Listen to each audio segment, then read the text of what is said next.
a great part of this study is that you learn how music is put together, right? So if you guys are taking Mike Mossman's arranging class, you're putting together big band charts and you're learning how harmony works and how to put stuff, how to make sections play together, and you're learning a lot of stuff. But when you're doing this study, you're actually, but that's a roadmap, right? You need people to play that to really hear how it sounds.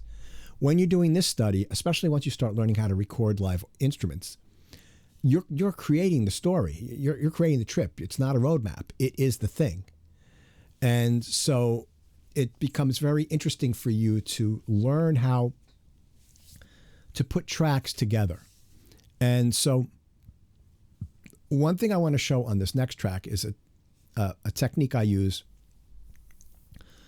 And this technique is there's several aspects to this. It's not one technique. It's multiple techniques present in the tracks that I'm going to show you today. One is that individual sections, and I don't mean by the sections of the song, I mean by individual groups of instruments, work together as a unit when you solo them.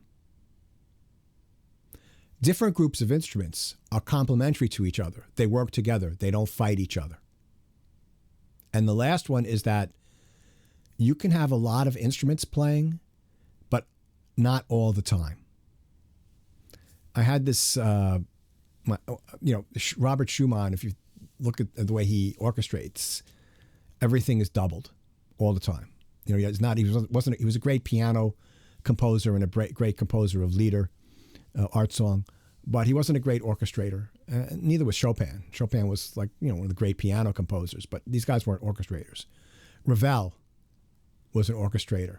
Stravinsky was an orchestrator. Bartok, great orchestration. So when you listen to those composers, you can hear amazing things about orchestration and, studying their orchestrations and how they unfold a piece and how not everybody's playing all the time. It's really a good lesson that you can translate over into this medium here. So I put out in 2018 an album of neoclassical music, and it did pretty well. I promoted it. I got nominated for a few awards. It won some awards, and I got a couple of the tracks on Sirius XM, so there's a fair amount of play. This track didn't really get a lot of airplay, but this is good for me to teach. This is sort of like not, I wouldn't use the word epic, but it's a large, it's big, right? There are over 100 tracks in this session here. And this is the mix session. And so everything is as audio tracks. And so you see, I've got everything color coded, all these different sections, and it's sort of like a hybrid orchestra. So I'm just going to play the track, and then I'll talk about it. So we'll just take a listen. And I'm going to mute my mic.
Okay, and it's just fading out. So, you know, there's nothing really technically difficult about the harmonic motion of this or the melodic content. So we're just going to focus in on the orchestration, and then one other thing too that I didn't mention was that this piece, even though there's distinct musical sections, right? There's a verse, there's a like sort of like a bridge section, there's a breakdown section, and the verses, and is that it sort of takes on an alternate structure as well, right? It takes on a structure of an arch. And this is the kind of thing, orchestration technique that someone like Goretzky used in, say, maybe his Third Symphony, if you've ever listened to that, is that starts out simply with a few instruments, simple orchestrations, simple ideas, and then it builds up and up and up. And then every time a section repeats, it gets bigger and grows as it repeats. There's also variation in the melody and the orchestration of the melody, melodic content. And then there might be a section where there's a breakdown and it relaxes for a second, but then the arch continues and grows towards the end. And so that's sort of a structural thing that occurs over a long period of time. And it's happening at the same time that there is the intro, the verse, the bridge, the second verse, you know, the breakdown, all that stuff. So there's multiple structural aspects happening at the same time. Now, you'll notice here as I zoom in that we've got markers up here. And, you know, markers are kind of cool. They're called memory locations. And if I zoom in on this so you could see this, right? If this is this is found in this right here, memory locations. Okay. It can also be found by holding the command key and hitting 5 on the numeric keypad, which is this, and holding and then hitting this over here, not this 5.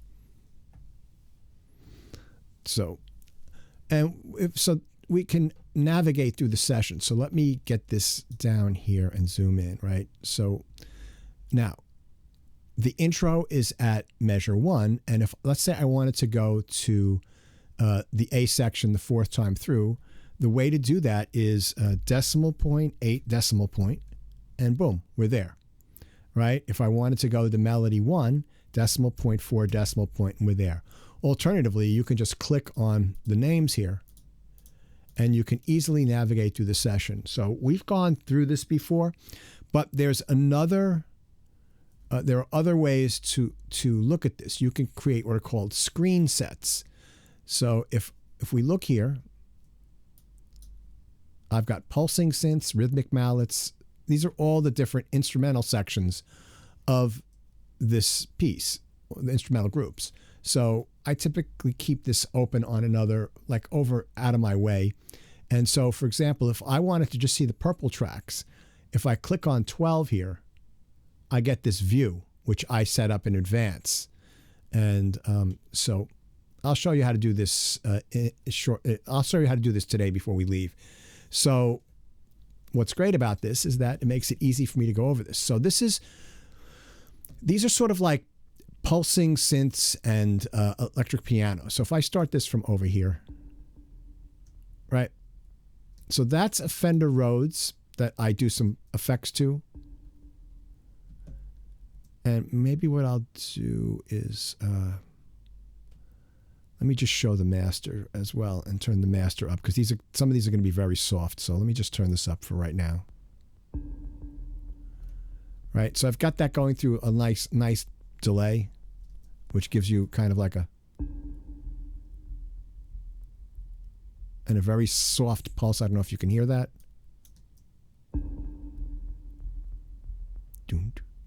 Very soft. And then the next bit that comes in is this track here.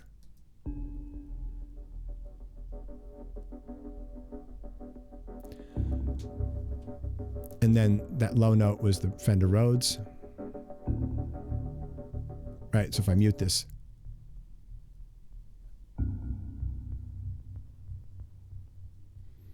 Now I'm getting that pulse out of that Rhodes with this plugin called Gatekeeper. So this is just like a volume. You can control the volume of a sound as it unfolds over time with this. Right? I use this a lot on this track. So if we look at this pad sound, for example, so I've made it thin, right, by putting a high-pass filter. And then it's going through this, like you can follow along with this gatekeeper, and if I turn this off, it's just a sound. But I wanted a funkier rhythm. Right? So I just sort of...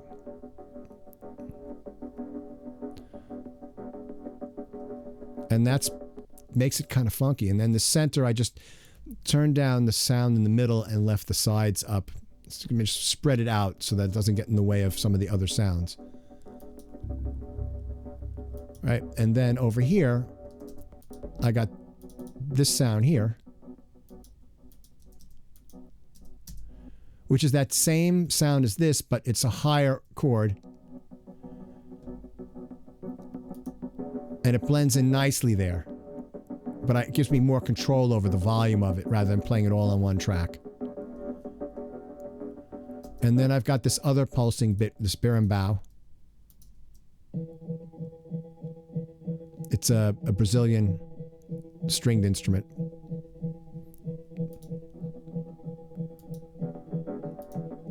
See how it fits in there? And if I do the berimbau and the Rhodes, right, that Rhodes gives you the boom.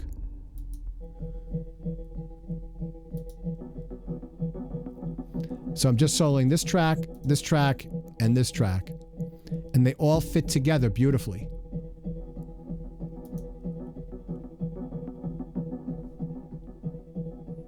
And then if I add this here,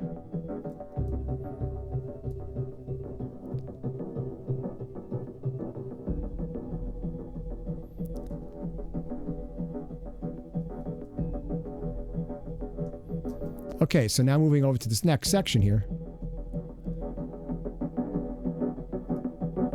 Right, it's the same bit, but there's more of it there.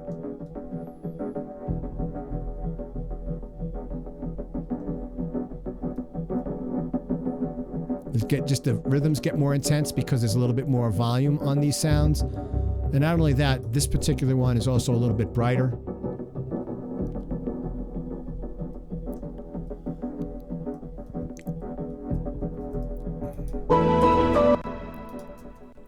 Then there's this C section here. All right, so there's this little transition section here.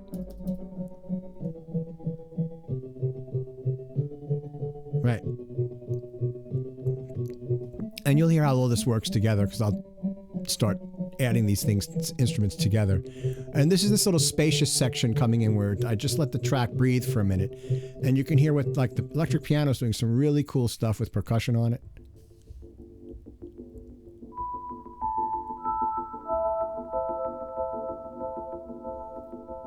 And this is just giving us a little pulse.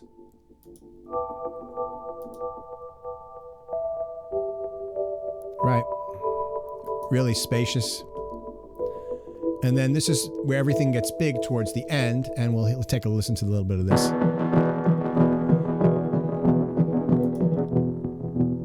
So I really lay into the Rhodes, and it causes this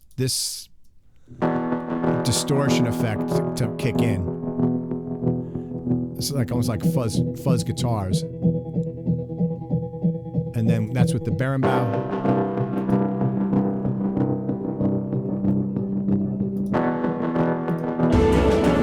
Right, so the really is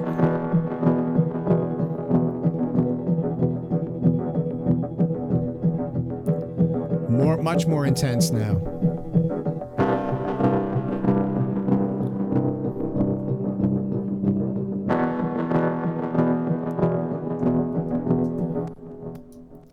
So let's now look at our rhythmic mallets. So this is like pitched percussion. It's marimba, vibes, and harp. So let's solo these. So the marimba at the beginning.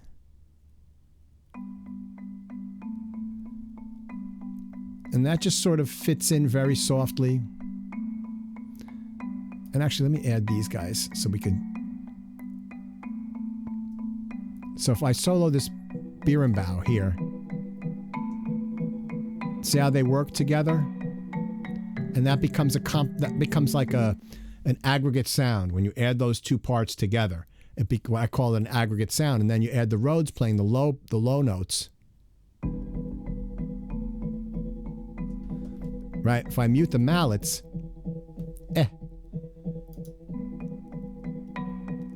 right? So I took a rhythm and I distributed all three different pitch registers of this rhythmic part to 3 different instruments. Right? And it just has when you add those sounds together, it creates like a sonority that's much more interesting than if you just kept it on one instrument. And then if we add this pad back in, and so that helps the build from the first section where there's no pitched percussion, and this section here where there is. Okay, so let's now go to this area here where we've got these vibes coming in. Right? Hold on, sorry. And it's basically playing the same thing as the marimba, but giving you that metallic sheen, which helps it to cut through because the track is much bigger now at this point in the song. This is where it's the biggest. So if I add these pulsing synths, 3, 2, 3, 2, and now. Right, you can hear the vibes helps the marimba part come out. Right, that metallic sound cuts through the mix very nicely. So let's solo these, and then we have this harp here.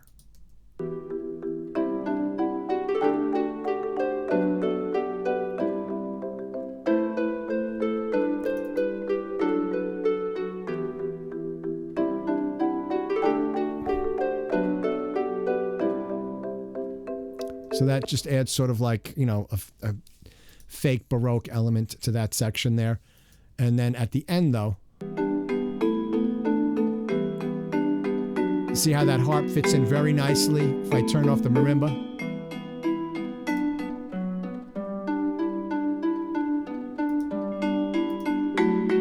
And then add the pulsing synths.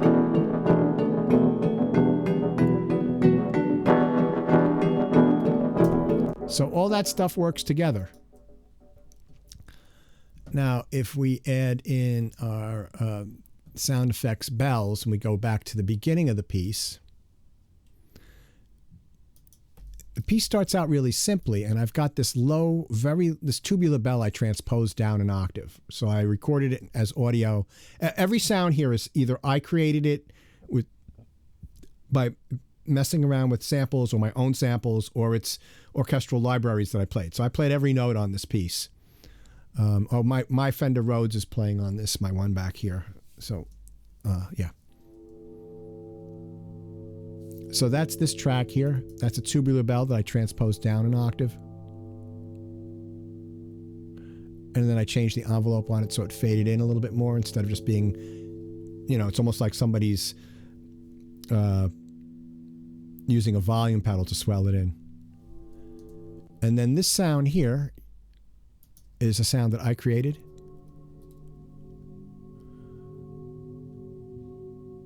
And what that is, in the summer of 2016, I took a cross-country road trip, and we stayed in Berkeley for 6 weeks. We rented a house there, my wife and I. And I have a friend who lives in Berkeley, and he is a resident at the Berkeley Zen Center. So went to visit him one afternoon, and they have a temple there that has a big meditation gong. You know, it's got to be like, you know, this round, this big bowl.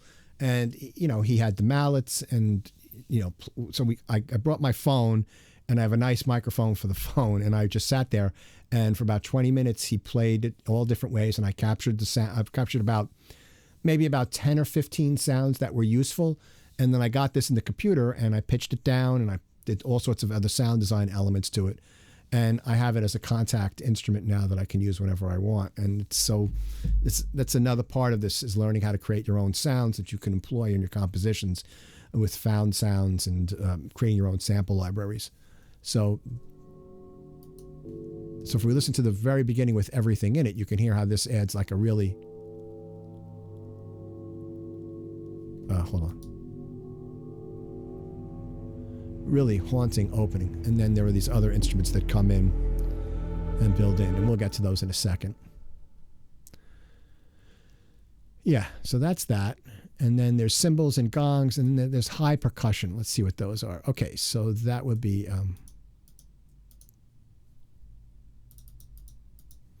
so right here, these are these little metals played with a brush. And they go well if I just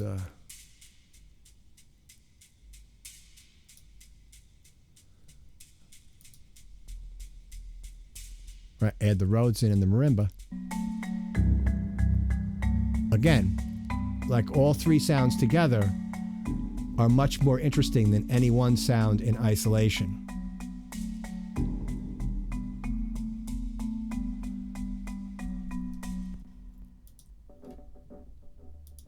And then over here, these are these wood clicks.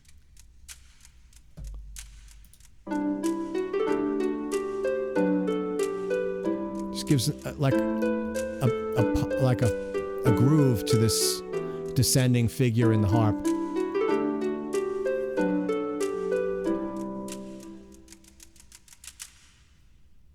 All right, and then here at the end, we've got all of these instruments playing. The snare drum.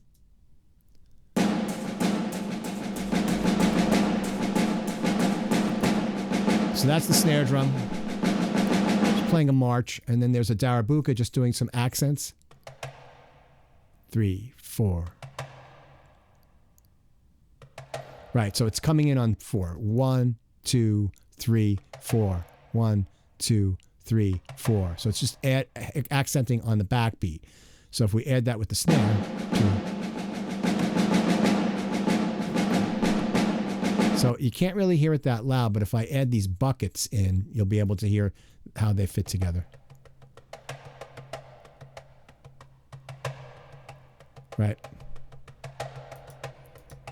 And then with the snare.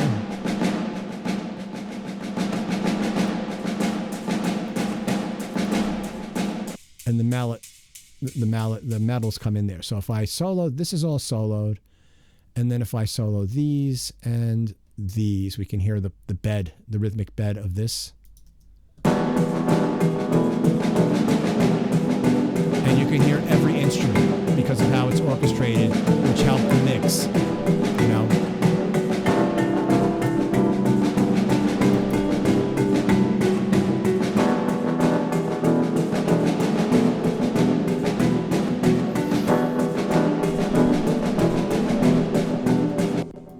Okay. Let's low drums. And so let's take this right at the beginning here. So this is the first verse.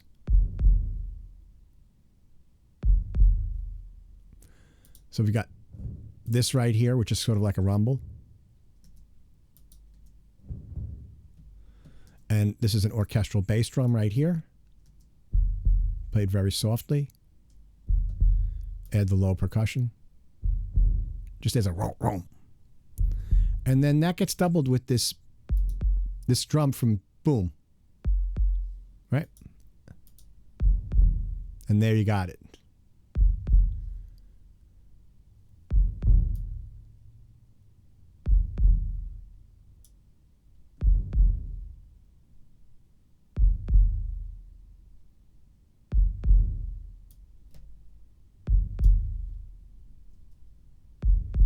Right, so if we solo these pulsing synths, we can hear how that fits all together.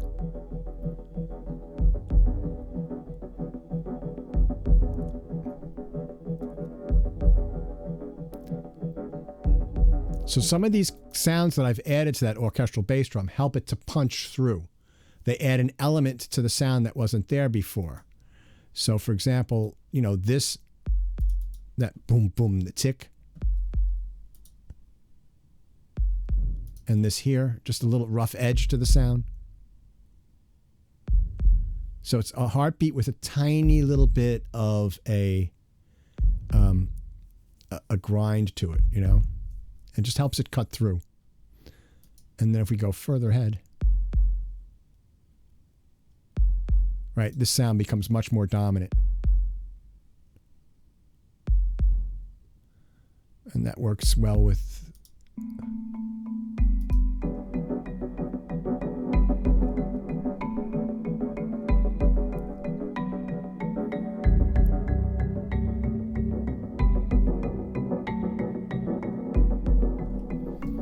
And then let's listen to everything together at the end.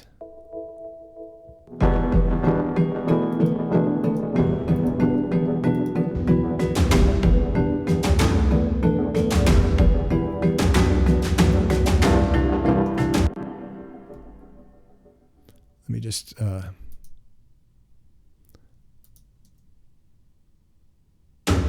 So this is that really big drum sound. And this, so you notice like this sound here, just bump, bump, and then it leaves space for this. There's space. This isn't going dit, dit, dit, dit, dit, dit. It's going bump, bump, bump, chicka bump, bump, bump, chicka bump. And then these bass drums add some more punch to that boom, boom. And that leaves room for the snare and the darabukas and the buckets.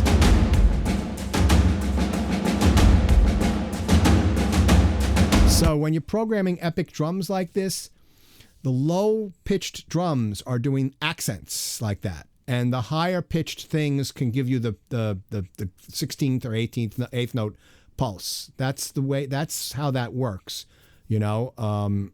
Yeah. You don't go with the very low things if you're going to have a lot of drums together. Boom, boom, boom, boom, boom. It just gets really muddy, in my opinion.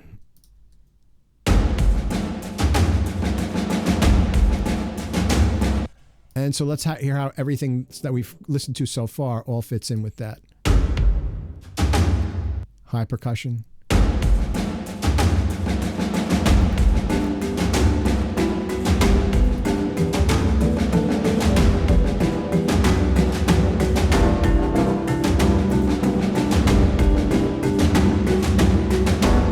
So everything, you can hear every instrument because every instrument is doing something that complements or leaves space for another instrument, right? So if it complements, it's creating a composite sound. If it's complementary, it's leaving space, right? So for example, the Rhodes, let me just do this. It's only playing that chord. It's not doing inversions, and that rhythm fits in. As with this, right? And it fits in with these kick drums. So there's space for all that stuff. So the Rhodes is bang with those vibration rhythms. It's not bam. It's not that. That would get in the way of the rest of the orchestration. So you have to realize that when you're building up a big track like this, that some people are going to be playing very simple parts. You know, if everybody's playing complex rhythms, especially if they're lower pitched, it's going to become very, very, very muddy very, very, very quickly. Okay, so let's move forward. And let's go to... Oh. Right, so at the very end, these are hits that I made in the hallway of my Upper West Side apartment in the stairwell. That's me clapping in the stairwell of my apartment with a little Zoom recorder about 10 feet away from me, or maybe closer to me, but the stairwell had an incredible reverb to it, right? If you notice, there's no reverb. It's muted. So that's two different claps together. And that really just adds a nice backbeat to everything. So we'll hear that in context later. So then I've got pianos. Got lots of piano tracks here. So let me show you what I'm doing with the piano track.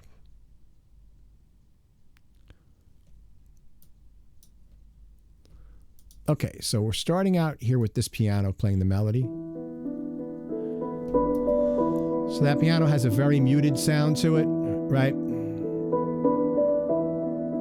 And that's going through a hall, which gives it a lot of reverb.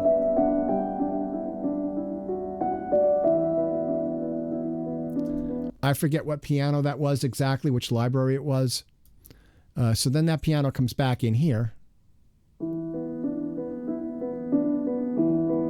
playing that figure, and then this guy comes in.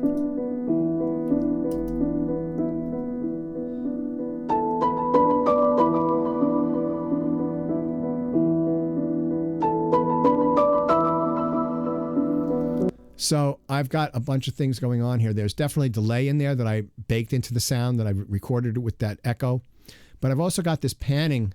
This is really cool. This is a plugin called Pan Man.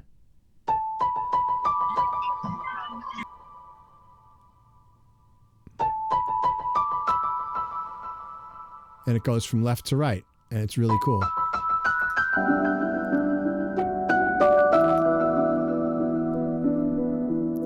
So you see how that's complementary, right? I'm only playing, a melody line on here, do da da dee da, and then this is doing boom boom bum boom beam boom bum boom, and that really works well together. And then over in this area here, I've got this piano on the top track, right? Which is doing this same thing as this, but what I've done differently with this is I've processed it with this distortion. So that's the sound. I had to bring the volume down of the track, but this doesn't just turn it up. It adds some crunch to it. And then there you have this melody track here again. Okay. Whew. Oh no, this is just more rhythm here.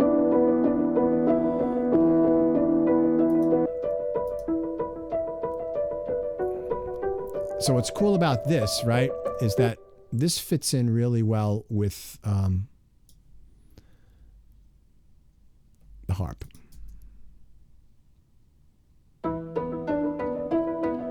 See how they work together?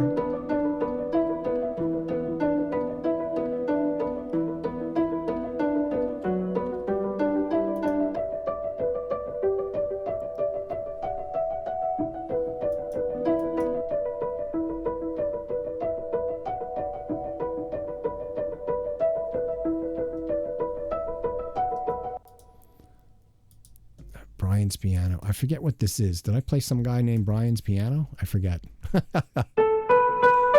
Okay, so that's the melody. That's a piano that's had some processing done to it. And it's doubled with a punchy piano. And those together give you a nice composite sound. With this.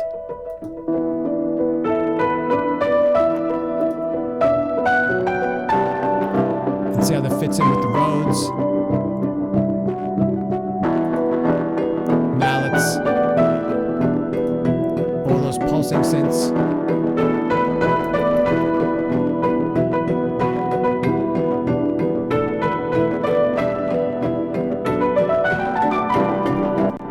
All right, so now we've got some brass, and the brass isn't doing a lot in this piece. Couple of melodic figures here and there, but mostly just playing footballs. And if we listen to our marimba, the marimba's not playing yet. So if we go right here, the brass is playing the same thing.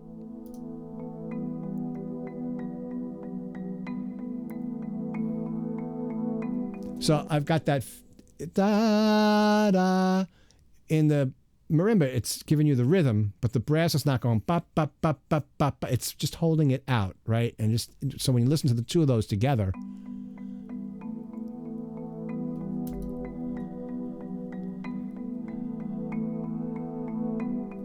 it just locks right in. And then if we go over to this area here,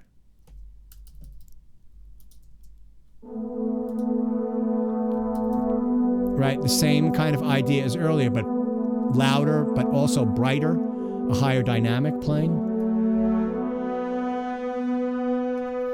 And then there's this right here, 12 horns.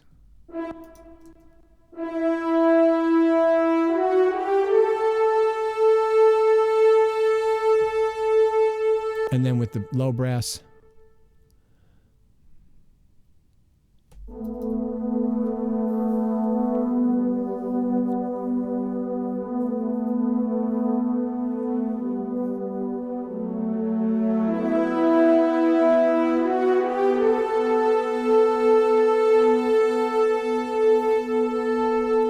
So that works out really well.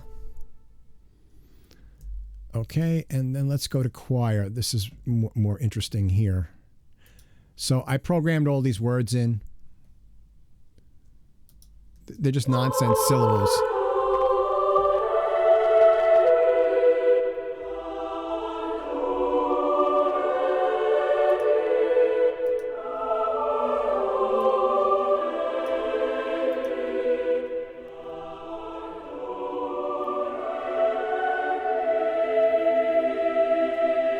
So I saved the most interesting stuff for me for what the choir is doing with the counterpoint there.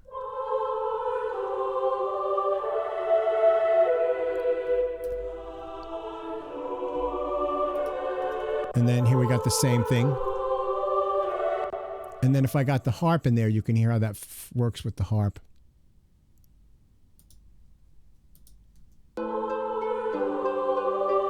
Oh, let's get that back so it starts on the...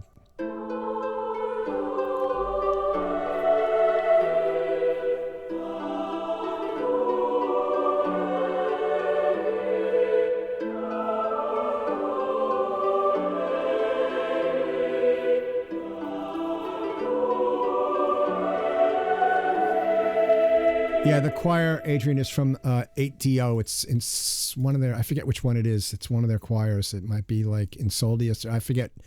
That they were on sale once, and I purchased a bunch of them on sale for not as much money as if you bought them individually when they weren't on sale. And I've made use of them. Now, there's this middle section here that's really spacey. If I get the... I'm going to go over the section in more detail, but there's this choir here. And what I did with this choir was I added EQ, and if I bypass the EQ,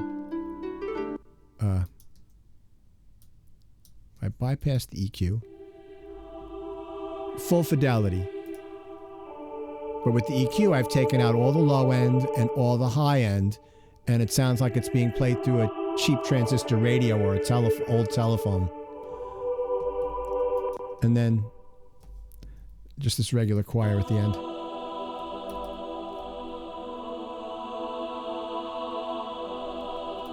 And then right here, this is more intense.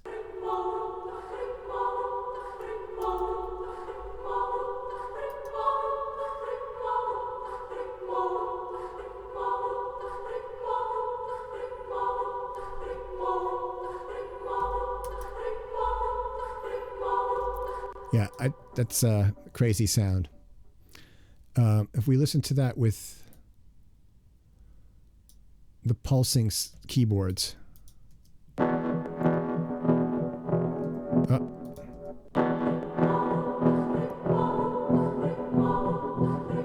See how the rhythm of those choirs really works well.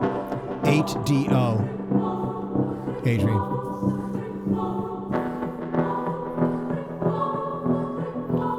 It works well, complementary with that pulse that the electric keyboards are doing. I'm going to get to this middle section. I'm going to actually get to this middle section now, because we've got these solo strings here. And these are four or five different cello tracks, all different cello libraries. And I've got them set up and panned a certain way. And what's nice is that they're not all the same sample, and you drench them in reverb. You put reverb on it, and they all fit in. Now this works really well if I add this Rhodes, and where's that choir? I think it's choir 4. Nope. Choir 3? Nope. Choir 2. Okay. So if I solo this choir 2 and we listen to this middle section here.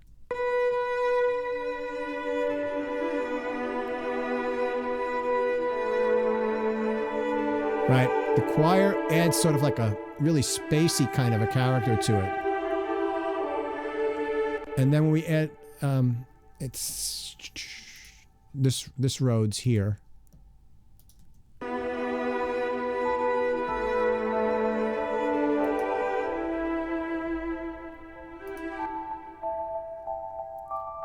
Right.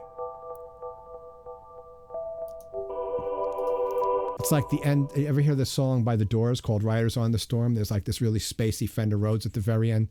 That's sort of what I was thinking of with this little bit here. So if we listen to the choir and the Rhodes.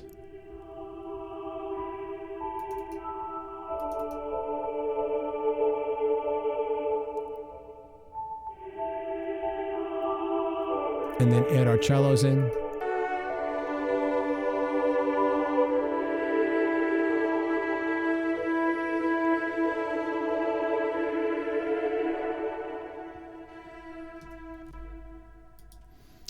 All right, so now what we're going to do is, yeah, there's a ton of strings. So let me just add in all tracks, and then I'll make these bigger.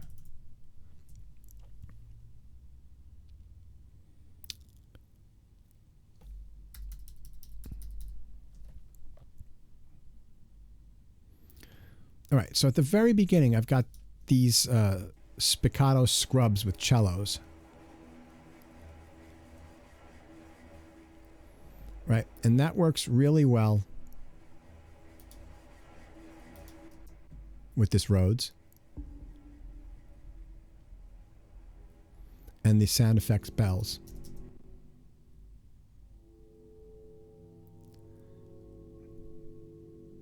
That's these green tracks here.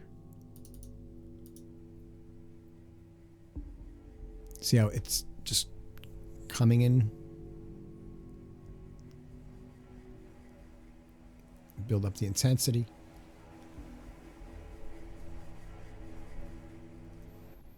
And then there are these two tracks here, chamber strings.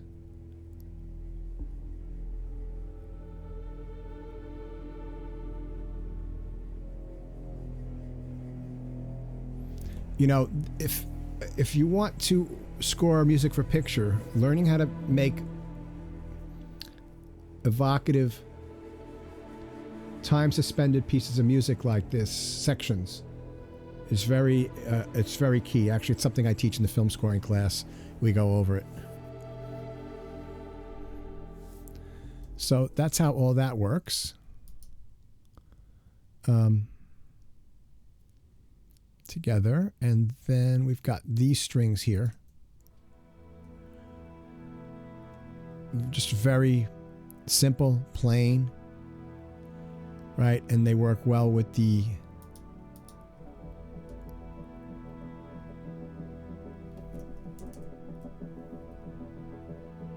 and the tubular bell is still in there too.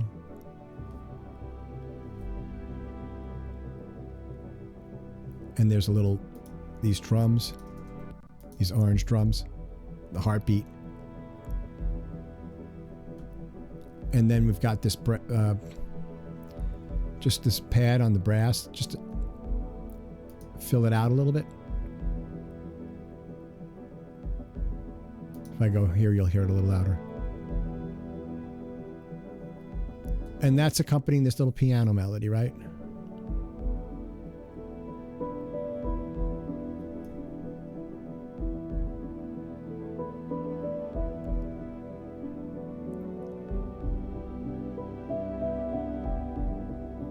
Everything's muted now. You know, it's quiet. There's not a lot of high frequencies, even in the sounds that we've got here, right? And that's to make it dark, you know, and to bring you into that, it's like kind of an ethereal sound, right? Now, the second time through, there was a little bit more high frequencies in some of the strings. Right here. Right, I had a higher pitch in there.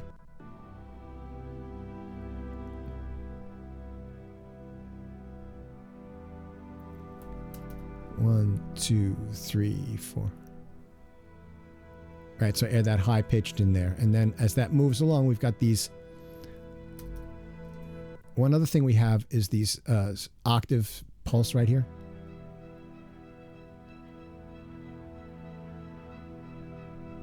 And then the pizzicato cellos.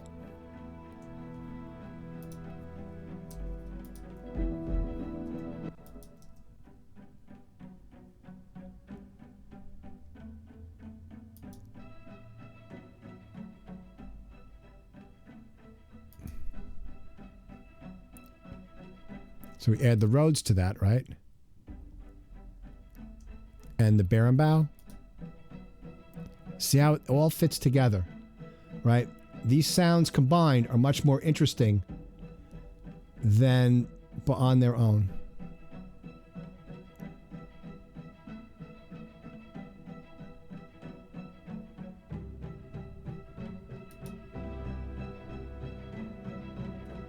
And then you've got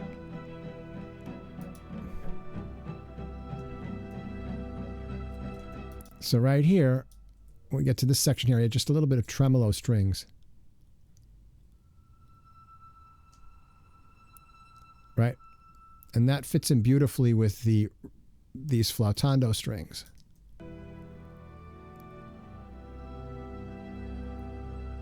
Just adds a shimmer to it. And then you've got these green strings here.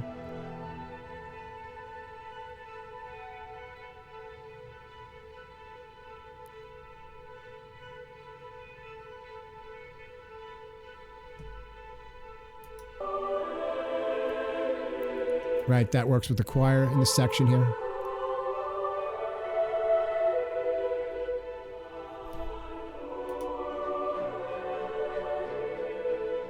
And then lower strings.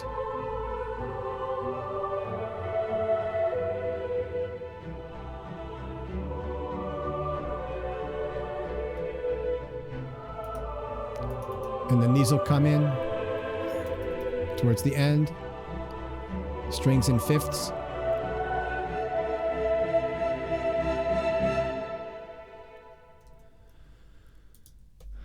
Okay, so let's move ahead to the end here. Right here. So we got these cellos playing here. Really biting, right? And then I've got this sub bass. I don't know if you can hear that over Zoom. But what that is a sine wave played on my Mini Moog. Right? And I'm adding that to the low strings.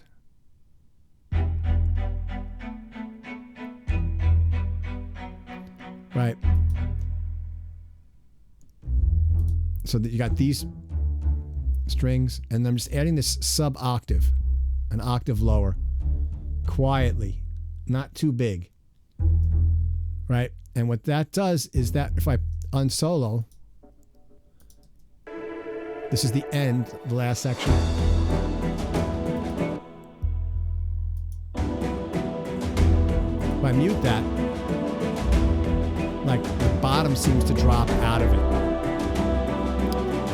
And this is a trick that's done by Hollywood composers all the time. I didn't make this up, you know, everybody does it. But you can get a sine wave from any synth inside your computer. It'll work well. I just, you know, I have an instrument, I might as well use it, right? It's like sitting there. So, and then the other thing I wanted to talk about here towards the end is that I've got these.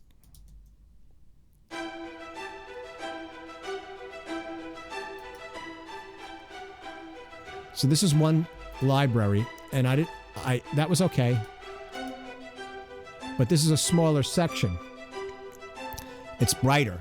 And when you add the two of them together, it's a nicer sound.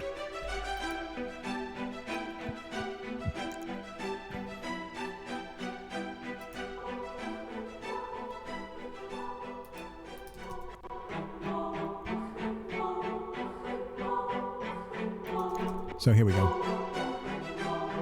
Right, you can hear the choir there, how that fits in with that.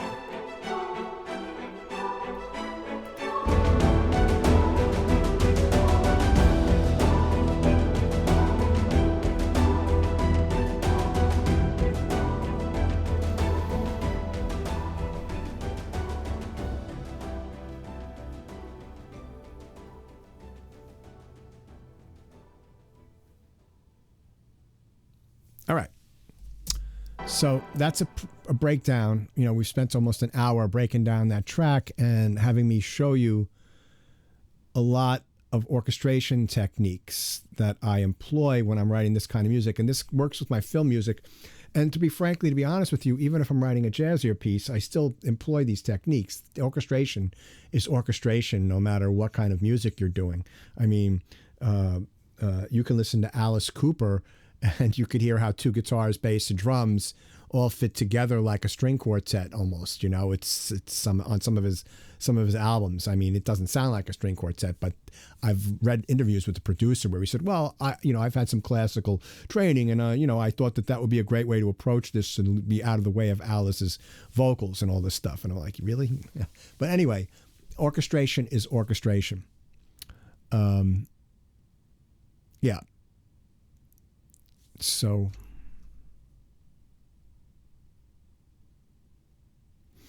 are there anybody have any questions about anything so far? Because we're getting close to the end here. I just have one more thing I want to show you. No questions? Okay. Professor, I have a question, actually. Yes. Who's this? Oh, Maxfield. It's Max. Okay. Yep. Can you remind me how to automate something like I have like a lo-fi filter on one of the tracks? Sure. How can I automate it so that it just starts to go to the high end? Okay, so you've got that lo-fi plugin. Is that what you're talking about? Yeah. Okay, no problem. On an audio track. It's not on a MIDI track. Yeah, no problem. So let's see. Let me find a track that doesn't have too many plugins in it here. Okay, so let's take this cello right here. All right. And let me zoom in so you can make it really big. And zoom in. So I'm going to add it's Avid Lo-Fi right here. And this is the plugin you're talking about, right? Yeah. Okay, so which thing do you want to automate? Which control here? Distortion? I think it was it must have been the samples.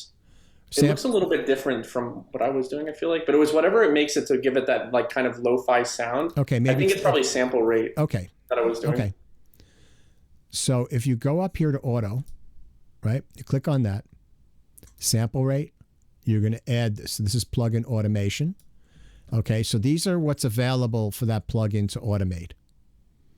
You're going to add that. Okay. Now, let me just move this here. If you go here, this is your track view selector. Click on this, and you'll see that all of a sudden there's a new lane that you can open up that's called sample rate. All right, and let's move this over here, and you see that there's a line. So let me get my pencil tool, and I'll do this with a straight line on the pencil. And if I start like this and draw up, you'll see that, notice how my sample rate slider has moved. And you'll also see that the sample rate slider has a little green glow around it. That lets you know that if you're looking at the plugin, that there's automation available there. Okay. And see how it's moving?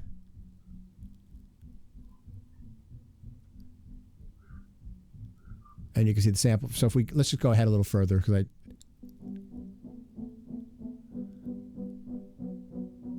and you could see it getting more higher fidelity as the sample rate goes up. Now, you can do that with anything. So if I were to get rid of this, and they'll tell you that it's going to remove some automation. Yes, remove it. right? So let's say, for example, I put in EQ3 one band, right? And I select a high pass filter. No, let's select a low pass filter. I can click on this and click on the frequency, add that in, right? And then I can go here and I've got that new lane for the EQ3 frequency, one band frequency, and I can, you know, do a similar thing as the lo-fi, right? Because I got rid of all the high frequencies.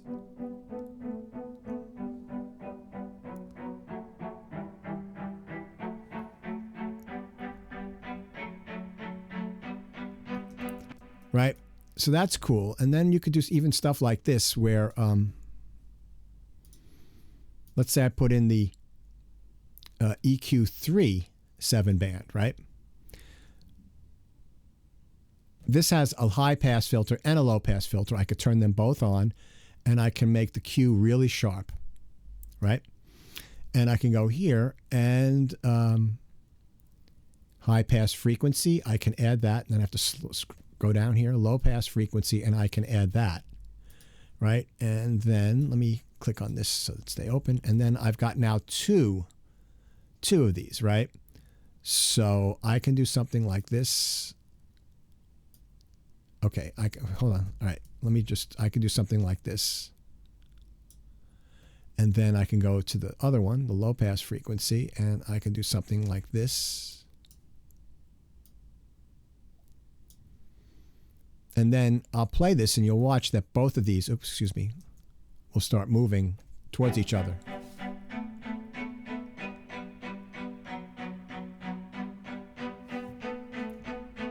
It's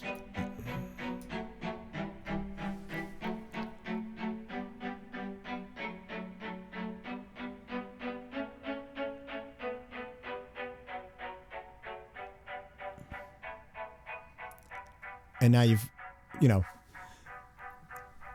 made it into sort of like a telephone, right? Or an old analog telephone or something like that. So automation is like an incredible tool, and I use it quite often, you know, to give animation to a sound, right? It's like when you're playing your violin, right? You move where your bow is playing on the in relation to the fingerboard or the bridge, right? You're automating the sound.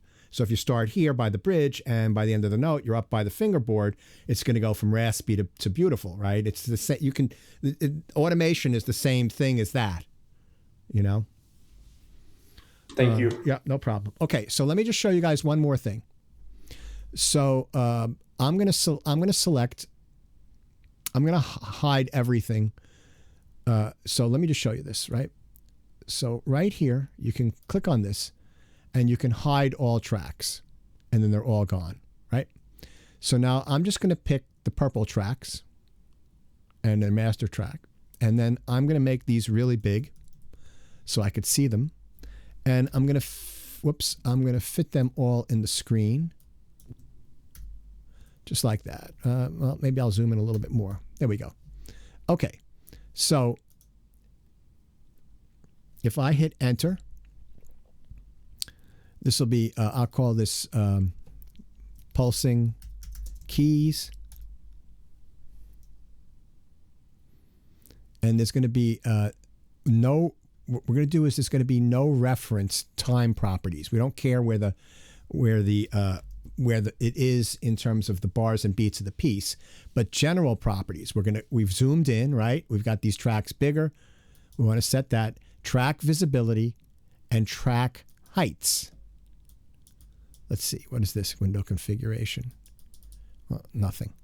Okay, so I'm going to save this now as pulsing keys, right? And then I'm going to show all tracks and go back down here so that we see everything like this, right? And then we notice here, I've got 28 pulsing keys. So if I double click on this, whoops, it goes back to that section. So what is this one here? Let me just see. So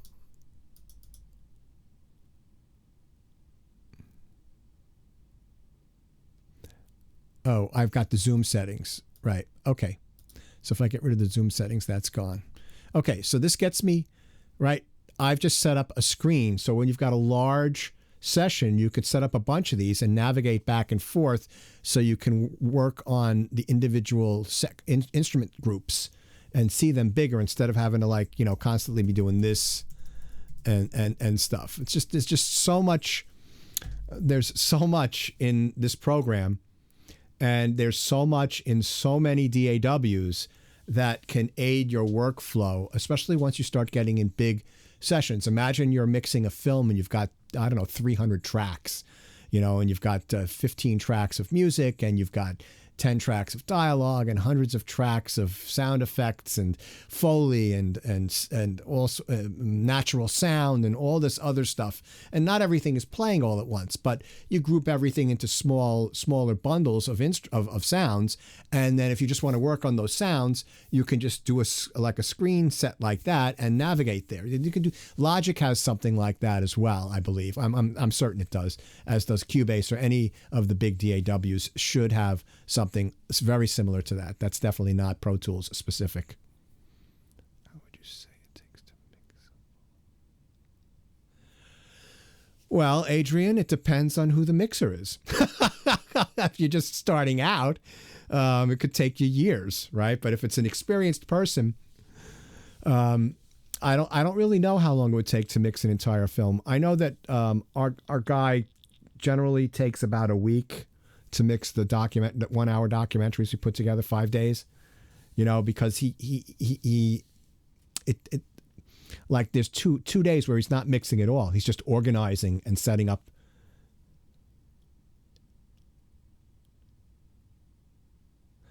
Troy, I'll get to that in a second. He takes a couple of days to set up, get everything organized, get all his tracks set up, listening what his sound effects are going to, like what his audio effects are going to be, what kind of reverbs, what kind of delays, or any of that stuff. It takes him a couple of days to import the music and get everything set up, and then it takes a day to get general levels, and then like a few days to fine tune, and then he hands it in. Then he gets notes, and he's got to do it again. It's a massive project, and that's with our little documentaries that might have, you know, 30 or 40 tracks. But if you're doing like an epic, you know, not Disney film or a Marvel, something in the Marvel franchise, they probably have several hundred tracks in Pro Tools that they mix with. So Troy, what are you talking about? How do you add dead air to samples again? Like I remember in a previous class, you could take a sample or pre-recorded track and then add like 1 or 2 seconds to it, because I want to add like a reverb, but it ends so that. You want to make a sound an audio track longer, an audio file longer, yeah. Right? So there's 2 ways of doing that. We did that. That brings me to another thing which I'll show you also, which is really one thing cool about Pro Tools MIDI that I don't know if any other thing does it. So I've got this Rhodes here, right? Actually, let me do this with the bell sample, and because that lends itself to what you're talking about. So let me just hide these tracks. And we've got our bell sample right here. And I'll solo this and this here. Right. So let's say that this was too short. I'm going to highlight this, and I'm going to do Command E, and that separates that out into a separate little clip, right? And there's 2 ways of doing this. One way, there's 3 ways. You could do elastic audio, but then you'd have to change the tempo. Well, you could do elastic audio, so I've got it set up for ticks, and then I would make it polyphonic, right? And then I could just use the TCE to just drag it out like this, and it changes how long it is. So that's one thing. You could just use the TCE tool, but that makes another audio file, right? So, but that's not a bad way to do it either. But you see with the TCE, there's more artifacts added to the sound, right? So you just have to experiment to see which other one. And do we have in Audio Suite? Let's see if Avid comes with anything that I can do this with. I have another one that I use, but let's see.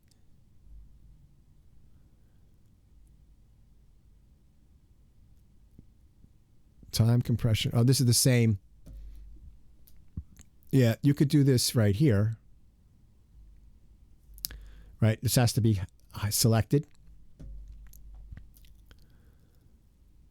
So if I make this ratio longer and you render it,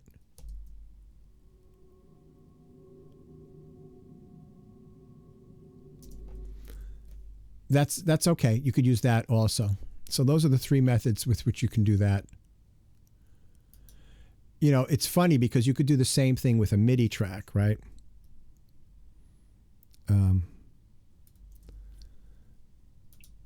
Thank you. Yeah, no problem. So let me just show you that with a MIDI track. Let's see. Let me go here to downloads and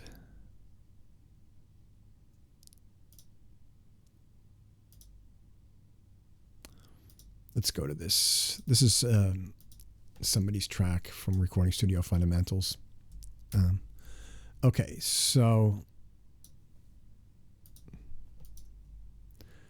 I'm gonna get rid of everything except this piano track, and great. So I've got this little piano track here.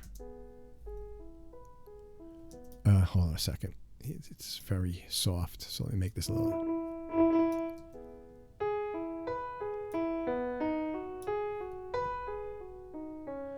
Right, so let's say you've played this like this, and you really want 16th notes. So you want to make it twice as fast. If you use this TCE, this also works with MIDI files. MIDI clips. Right, so that's pretty cool. You know, you don't have to play it in again. You can just, you know, use that TCE. And now it's twice as fast. Or if you want to make it quarter notes, it's 4 bars long, you would make it 8 bars long.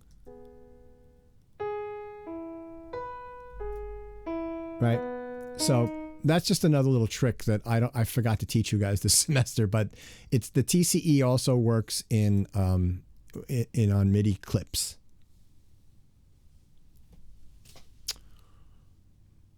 Yeah. All right, everyone. So a couple of you have handed in late assignments in late assignments folder. I will get to those this weekend. Again, if you want me to take a look at your final again, hand it in tomorrow and I'll look at it over the weekend and get you feedback. Please, please double check that all of your audio files are in your audio files folder. And if they're not, do the save copy as it, you know what I mean? We went over this before. Let me let me do this. Let me go back.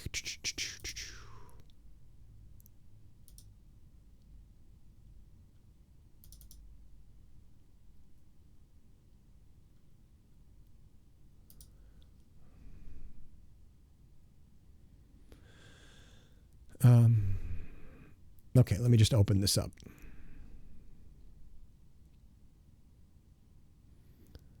This will be the last thing we do today. So this is something from one of your friends, Algara. I can't pronounce his first name. Trumpet player, graduate student. Some of you probably are friends with him. He did a project here, and he has all in the audio files folder. He has all of his audio files. Right? He's mixing a big band piece that he did somewhere else. But let's say you open this up.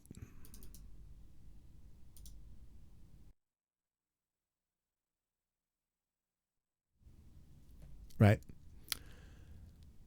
And let's just say for argument's sake, there were no audio files in here. That meant that you did not copy or convert. You added your audio files, which is a mistake. So what you would do then is go up to here, and we went over this once before, and select. There are several ways of doing this, but I'm going to teach you this one way. Select, save, copy, in. And this menu comes up. Items to copy, audio files. Okay? Make sure that that is checked. Everything else should come up the way that it's supposed to. and then hit OK. And then you would navigate to your desktop. And so this is, I'm going to make this version 3. Okay, just going to rename that. And I'm going to hit save. And then you see it's copying all those audio files. Because if you've got them in the wrong folder on your desktop, you'll be able to see them in your computer, but I won't be able to see them in my computer. And if we go to desktop, version 3, there you go. Audio files all here. Everything in the proper arrangement, the proper structure of session folder, session file, and audio files. So double check that. All right, double check it. If you want me to double check it for you, get it uploaded by Tuesday, and I'll say, yes, it's all in there. That's the right way to do it. But don't wait till Thursday, hand it in with no audio files. Won't be happy. Anyway, in general, everybody's done well in this class. Some of you have had some issues, and part of those issues have to do with just we're living in an insane time. So I've tried to be understanding of that, but you really have to get this final done. And I'm speaking mostly to undergraduate students. Some of you have done really well this semester, but a couple of you have fallen behind, and a couple of you have had issues with technology, which I couldn't really help you with here. So hopefully, I did talk to some of you to go to Justin to help with that, and hopefully that did, because he's on campus, and it's a little easier for him. But overall, everybody's done very well this semester. So finish it up with a good final project, so I can not be the Grim Reaper on your final grades. That doesn't give me any happiness. All right. Anyway, thank you everybody for taking the class, and hopefully maybe I'll see some of you next semester in film scoring. I don't think I'm teaching Audio MIDI 2 next semester, but you never know. I'm sort of making my way out of teaching. And next semester might be my last semester, and I only want to teach one class. But if we can't find somebody suitable for Audio MIDI 2, then I'll probably end up teaching it. But as of right now, I don't think I'm teaching it. So, but we will find somebody suitable for those of you that will be taking it. Somebody good. We'll make sure of that. At least I'll do my best to make sure of that. Anyway, have a great summer, everybody, and I will catch you on the rebound. Thank you so much, Professor. Have a good summer. Semester. Everyone.